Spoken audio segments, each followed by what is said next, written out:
Hi everyone, I'm Sam. Let's play today's Puzzmo Crossword. It is February 4th, 2025, Tuesday, and today's puzzle is called Let's Get on the Same Page with an open book emoji. The puzzle is by Emmett Ozar, edited by Anne. Hopefully I pronounced your names correctly. Apologies if I did not. Okay, so the title being called Let's Get on the Same Page. I mean, I can only hope that Emmett and I are on the same page. So as usual, I'm gonna solve the crossword first with some music in the background, and then at the end, I will discuss the clues. All right, so let's just get into it.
All right, I completed that puzzle in 3 minutes and 59 seconds. Maybe in the rounding, it might end up being 4 minutes. I'm not sure because I don't know whether I got it at the start of the 3:59 or towards the end of the 3:59. I'm not sure. Well, let's take a closer look at today's constructor's note. Okay, the title is Let's Get on the Same Page by Emmett Ozar, edited by Anne, hinted by Matthew Stock. Okay, a note from Emmett. I would say that I'm an open book. And in that spirit, I want to share my favorite novel and novelist, Fingersmith by Sarah Waters. Oh my gosh, I love that book too. I mean, not my favorite, but I mean, I love it. It's great. She's a masterful writer, and I love the queer bent in time periods that don't always have that kind of representation in authors in those eras. I don't want to mention any spoilers, but oh, the twists and turns, and I can attest to that. Emmett is right. All of her work is completely phenomenal and highly recommended. I have another book by Sarah Waters that I meant to read as well, so my attention span has been terrible lately, so I'm gonna do that. Following Emmett's suggestion, I need to get back into reading. Even though my baby just turned 1, I still seem to barely manage to do crosswords or read books these days, although those are 2 of my favorite hobbies. Once the baby phase becomes more of a closed chapter, I hope to get back to it. What are your favorite authors or novels? Emmett Ozar. Okay, a note from the editor. I love Wingspan, which Emmett mentions in their One Across clue for bird. The game involves lots of cards of different birds on them, and each card has a fun fact about that bird. When I play, whoever lays a bird card has to read that bird's fact out loud. One of my friends even has an app that will play the bird's call. This is from Brooke, the Puzzmo Crossword editor. Wait, there's an app that can play a bird's call? That's cool. Okay. Okay, plunks 11. Hey, I think that's not bad. I mean, it's not too big of a puzzle, and for me to get 11 plunks, I think that's pretty alright, pretty okay. Alright, let's take a closer look at the clues. One across animal, you might learn a fun fact about by playing the game Wingspan. So, well, I'm familiar with the term Wingspan, so I figured that it must be bird. One down, Lunar New Year snack. So I love me some Lunar New Year crossword clues. And bao is like a steamed bun. You can add different kind of fillings inside. You can have it plain. I personally like a savory meat filling, like pork. That's usually quite delish. 2 down, type ilk. Okay, 3 down. 1913 Liberty Head nickel, for example, it's apparently a rare coin. Well, it's very old, so I assume that all these coins must be very rare indeed. 4 down, genealogical research tools, those would be DNA tests. You can use those, like, see where your family tree comes from, or whatever. 19 down, suffix for some citrusy drinks, those would be 8, like lemonade, appleade, I think they've got all kinds, peachade, but lemonade being the most popular, of course. 5 down. No way, I had no clue. So another way of saying that would be fool me. Yeah, it could have fooled me. 6 down, Matterhorn or Monte Rosa. I'm only familiar with Matterhorn, but looking at the name Monte Rosa, I was thinking Spain, and Matterhorn I think is potentially, is it French? I'm not sure if Matterhorn is French, or it could be uh wait, you know what? Let me just check. Where is Matterhorn? I'm not gonna guess because I'm probably gonna get that. Matterhorn. Okay. Okay, it's between Italy and Switzerland. So totally wrong. It's not in France. Okay, I was totally wrong with that. But yeah, they're part of the Alps mountain range. Okay, so I was right about that. 7 down. Deeply regrets is to ruse. So you regret something tremendously. 8 down. Mating practice of seahorses and swans. Oh, okay, monogamy, right? So they only have one mate. All right, okay. So when I saw this, when it said mating practice, I thought that meant like how seahorses and swans mated, as in like the actual intercourse, like how they did it. So I was very confused. I didn't know what the answer was. Instead of that, it's just well, how they practice their mating in the sense of like their whether have many partners or just one. So apparently they practice monogamy. Okay, 17 down. Table gas that can give kids a big laugh. So I was thinking this is some kind of actual gas, like neon or laughing gas or something like that, those kind of gases, instead of table gas being like a burp, which kids would find this hilarious. I mean, it's funny. 9 down, voicemail game. So that's phone tag. I've never heard of this game, but interesting. I think I get the idea. You can probably call each other, and then you're it. Like like they tag you by calling you and leaving a voicemail. I guess that's how you play. Don't know. Never heard of it. Could be just an American thing. I don't know. 10 down, something a crew neck sweatshirt tragically lacks. Right, crew neck sweatshirt. I've never seen, what does that look like? Crew neck shirt. Okay, let me see.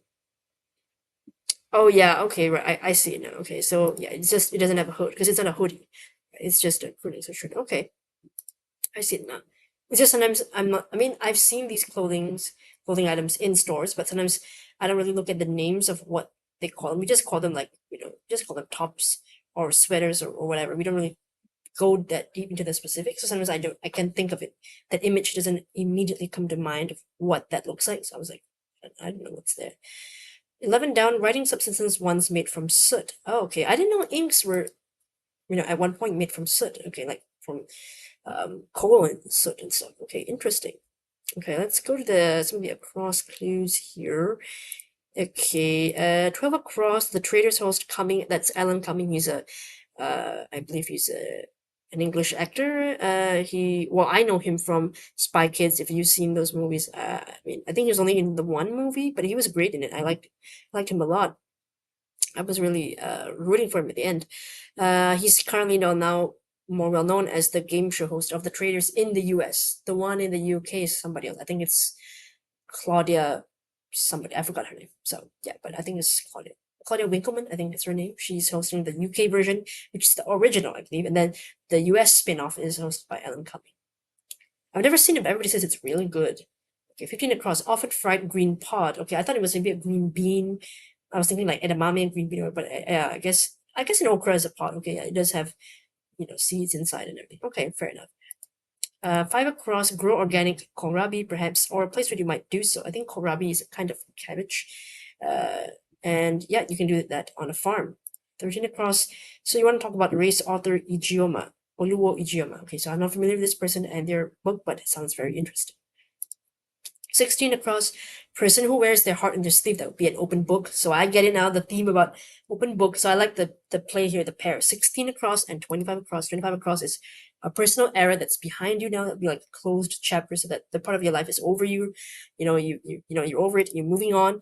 And then it contrasts the open and the closed and the book with the chapters. So book and chapter are similar, but open and closed are opposite. So I like that. And then it's hinted at, let's get on the same page. So about the book and the chapter.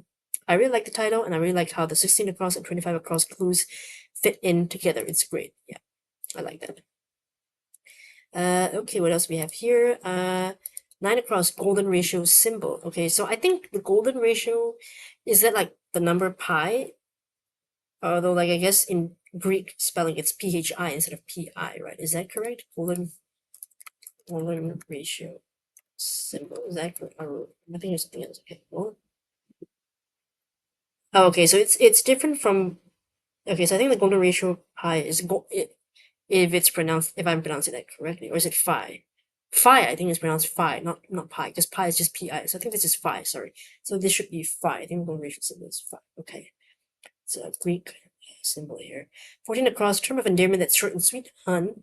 I was debating whether to spell it as Hun, Hun, or Haon, but I think in America you guys spell it mostly Hon, whereas in the UK I think they spell it Hun. I do see both spellings. But yeah, I decided to go with HON. Okay, what else do we have here? 18 across, abbreviation in the bibliography, et al. It just means like when you have more than about 3 or 4 authors, instead of listing all the names individually, you just put the first few names, 2 or 3 first names, and then the rest you just put et al. And that means that there are more people. I don't know if, you have to specify all the names in any place, but I think unfortunately, if you're at the back, then it means that your names might not be able to show up in that bibliography. So you'll have to see those names when you actually check out the book itself. 20 across, auditory sensations, those would be sounds. Okay, I blanked here at first when I read this clue, and I thought auditory sensations, I was thinking, oh, nasal sensation. So that's why I put in sense at first, and I saw S, and I thought, okay, sense, and I forgot that auditory is, of course, audio. You're listening sounds, so the answer is sounds. So see, it's like a brain fart. I'm not thinking clearly. 21 across, formally withdraws. Okay, secedes. I thought maybe withdraw would be like resign, like withdrawn from the competition, so resign, but actually the answer here is secedes. Okay.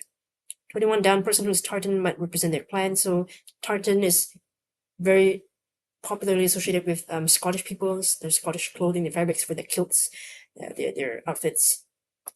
22 across, Sesame Street star with a fish named Dorothy. Seeing as it was a 4-letter clue, I figured that most likely it had to be Elmo, the popular red Sesame Street star. Okay, what else do we have here? 23 down, put one over on, so to sort of like trick or dupe somebody, so to scam someone. 26 down, savory slice of inserted cheese. Okay, that would be a slice of ham. I don't know why I couldn't think of it at the time, but now it makes a lot of sense. 27 down, a historical span would be an era, so a historical period of time. 28 down, filch from is to rob, to take something from somebody.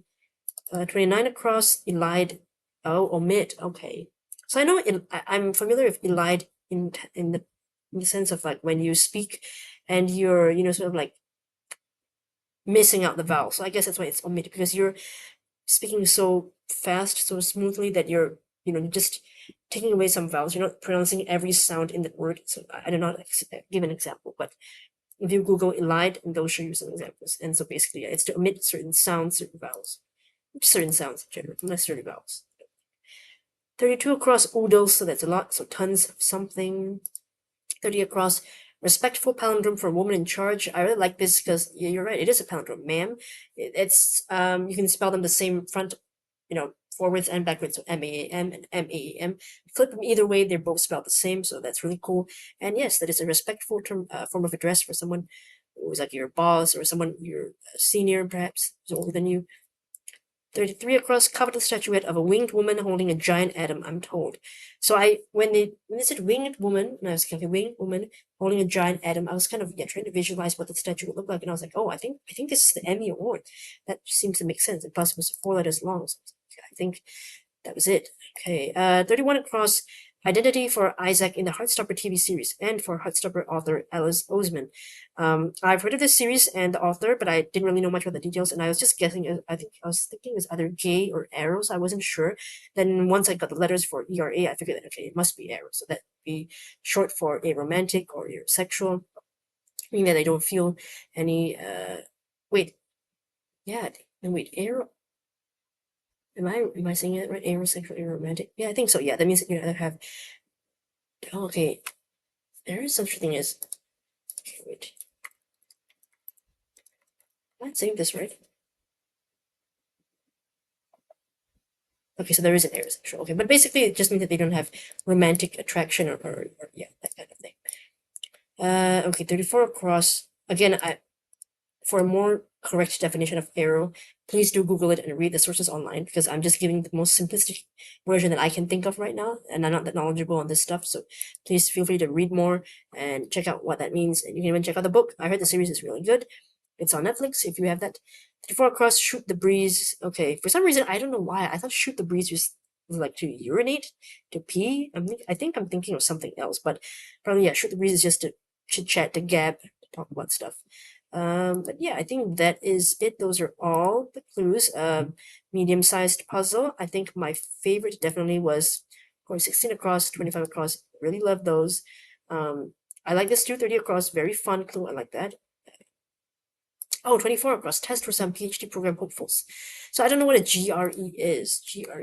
So what is that? Okay, so GRE stands for Graduate Record Examinations. Okay, it's a standardized test, part of the admissions process for many graduate schools in the US and Canada and a few other countries. Okay, well, it's not in my country, so not really familiar with this acronym, but I think I've seen this in a few crosswords now, so I should get familiar with this. GRE. Okay, so for PhD hopefuls. All right, for admissions. Okay, I gotta remember that. Okay, but yeah, other than that, pretty much straightforward. I don't think it's too tricky. It just really depends whether you're on the same vibe as the constructor sometimes. That the clues make sense for me. It kind of makes sense. I got a little caught up here in this side, 17 down, and this bit here, 10 down and 9 across. So got a little bit stuck on this area. But other than that, I really enjoyed it. So yeah, that was today's Puzzmo Crossword. If you like, let me know how you guys did in the comments. Thank you for watching, and hopefully I'll see you in the next video. Bye-bye.